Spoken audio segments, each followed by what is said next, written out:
That I hear preach the scripture beautifully, but they don't show black people where we are in the book.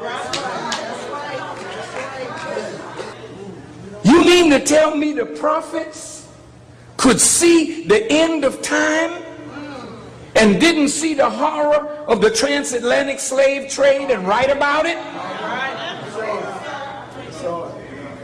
You mean the prophets could see and they didn't see America and the wickedness of America? No, don't look at me like I'm crazy now. If they saw this and wrote about it, then they saw you in her midst, a destroyed people. But where is it in the book? You talk about he saves? Well, hell, we need saving. Do you know that I can pull out the slave ships out of the Bible and show you that the true children of Israel would serve captivity through slave ships? Who are these people? You can't say the Jewish people are the Jews. They're not the Jews. They're not suffering the curses according to the Bible. How can they be the Jews and they run everything you see today? The Bible said the Jews will feel no curse. The Jews will go in the cargo spaceship and serve all other nations. This is what you will not learn in religion. That the poor people in the Bible are actually the people of the Bible. You cannot learn this in your religion.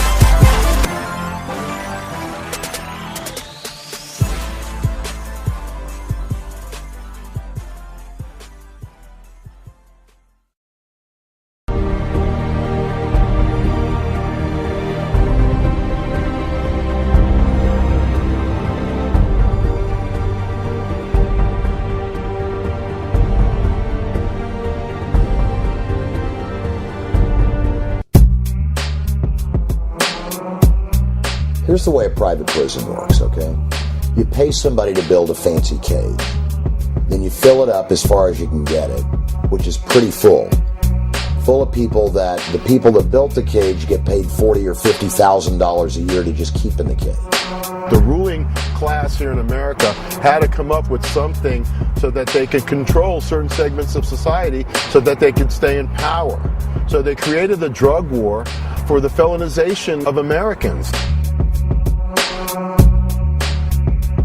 I am a former Los Angeles police narcotics detective, and I worked South Central Los Angeles, and I will tell you, Director Deutschem, the agency has dealt drugs throughout this country for a long time.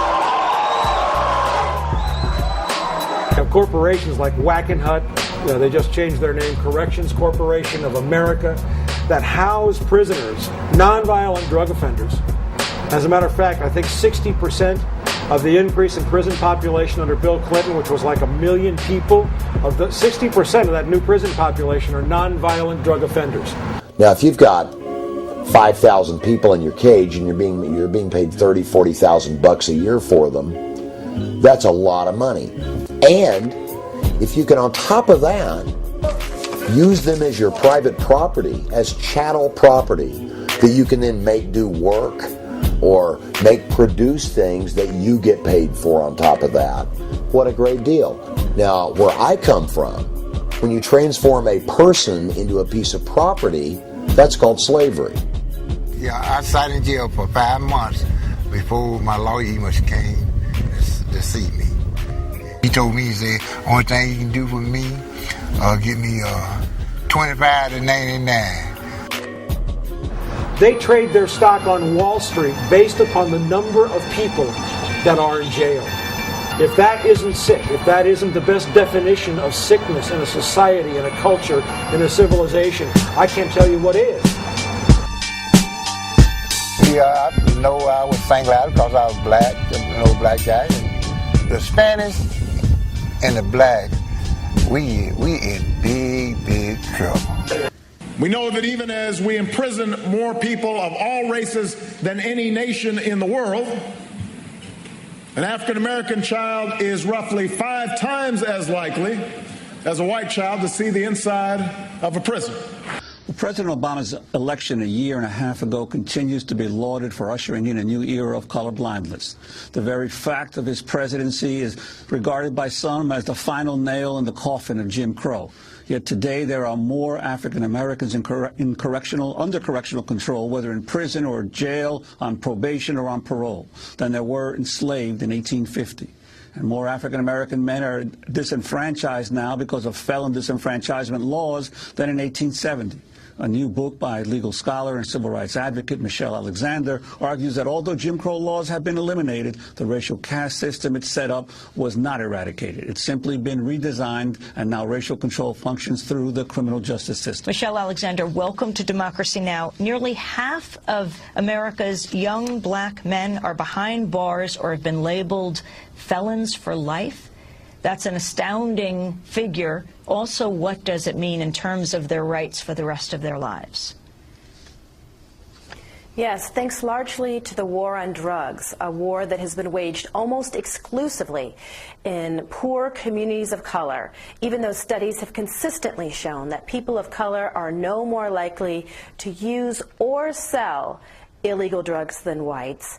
The war on drugs waged in these ghetto communities has managed to brand as felons millions of people of color for relatively minor, nonviolent drug offenses. And once branded a felon, they're ushered into a permanent second-class status, not unlike the one we supposedly left behind. Well, you know, today, people around the globe, people of color in particular, have been celebrating the election of Barack Obama as kind of our nation's triumph over race and the history of racial caste in America.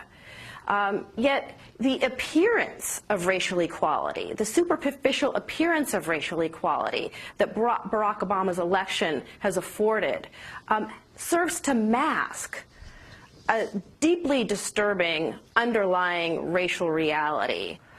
Through affirmative action and the appearance of success, with a handful of African Americans doing well in universities and corporations, the sprinkling of people of color through elite institutions in the United States due to affirmative action policies and the limited progress of middle class and upper middle class African Americans creates the illusion of great progress and helps to mask the underlying racial reality, which is that a racial caste system has been reborn in the United States.